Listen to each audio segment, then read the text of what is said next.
Oh, she looks haggard and tired. Cause she is haggard and tired. Hello friends, welcome back to my channel. It's been a while since I've put out a longer form video. And that's because I'm exhausted all the time.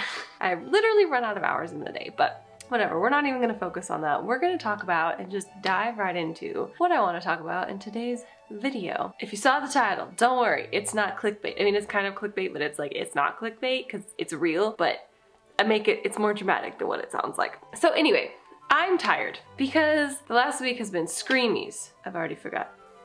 Someone stuck somewhere? I don't know what's going on. We had, screamies, final, TNR, event at my school, and spay neuter day yesterday. And so today we are recovering, but I want to tell you about yesterday's spay neuter day and why what we're doing with that is so impactful, but very difficult for us to do down here in the South. So for those of you who don't know, I live in South Carolina. Miss Dixie's Kitten Rescue is run out of South Carolina. And in South Carolina, compared to other areas of the United States, we don't have a whole lot of resources for things like trap, neuter, return, or cat rescue, or kitten rescue, and it's kind of a slower movement down here. So the thing that's always an issue for our organization is finding days or locations where we can bring in a bunch of cats from a single colony all in one go and get like an entire colony trapped, neutered, vaccinated, and returned to their colony within, you know, a short period of time. And this weekend, we were able to do just that. Sorry, I did not mean to kick you. So on Friday night, my team went out and they trapped about 17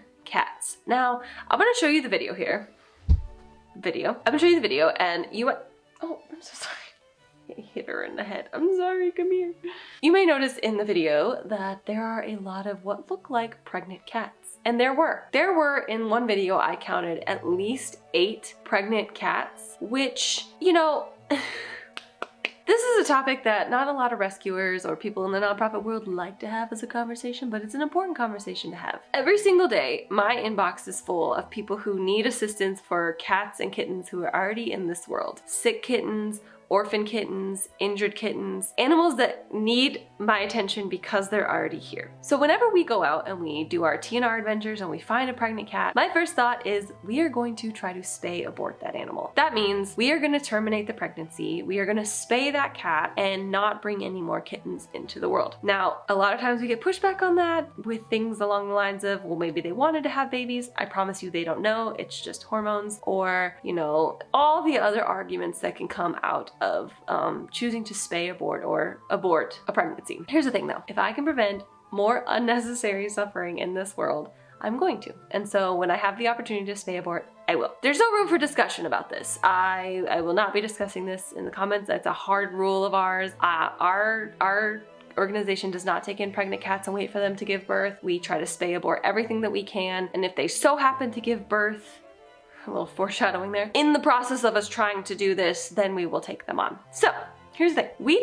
My team trapped on Friday night 17 cats, which was phenomenal. Of those 17 cats, we had 2 moms that we had found who had already given birth. One of them is this angry void and her 3 babies who are currently in my garage and very upset at me. Her babies are not, they don't care, they don't know what's going on, but she is not very happy with me. And yeah, we're just working on a relationship. It is likely that she's very feral. The other mama is this mama, she's very young. She's maybe 6 months old, 7 months old, and she had 3 babies, but it looks like only 1 survived. And so she's currently at a foster home with her 1 baby and seems to be doing okay. So we took on 17 cats, 2 of those are moms with 4 babies. We took them all in Friday night into my garage. My garage is Casa de Gatos, house of cats, okay? Because in my garage, overnight, before we bring them to the vet the next morning, is a lot of cats. 17 plus the babies. So we had a total of 21 cats and kittens in my garage. In the morning, the next morning, when I went outside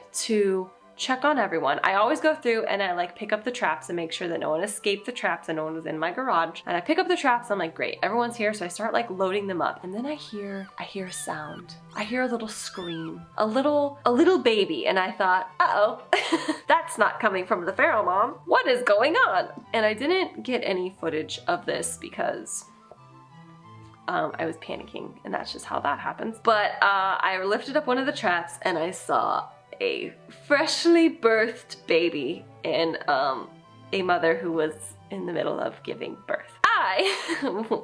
It's like, dang it, because this is just like probably too much information, but I'm gonna share it with anyways. I have one big crate in my garage that I use for feral mom and babies if we happen to catch them and find the babies, so that mom can raise her babies until they're about 5 or 6 weeks old and eating solid and dry food on their own. And then we release mom and then the babies come inside. So it gives like a safe space for mom to raise her babies. So I only have one of those. It was full. So this happened and I was like, uh-oh, I don't have another one of those. So I kind of had to scramble and go get a crate that's smaller than I would like. So when you see this video, please know that it is smaller than I would like, but she's on her way to foster right now as I'm making this video. So don't worry. Anyway, so there was one baby, and then I started scrambling and I got all of the things ready. By the time that I went and grabbed mom out of the trap and put her in the crate, she had had 2 little babies. And then I was like, oh my God, this is too much. And I had to load up everyone into my car and take them to the vet so that we could spay and neuter the rest of the animals.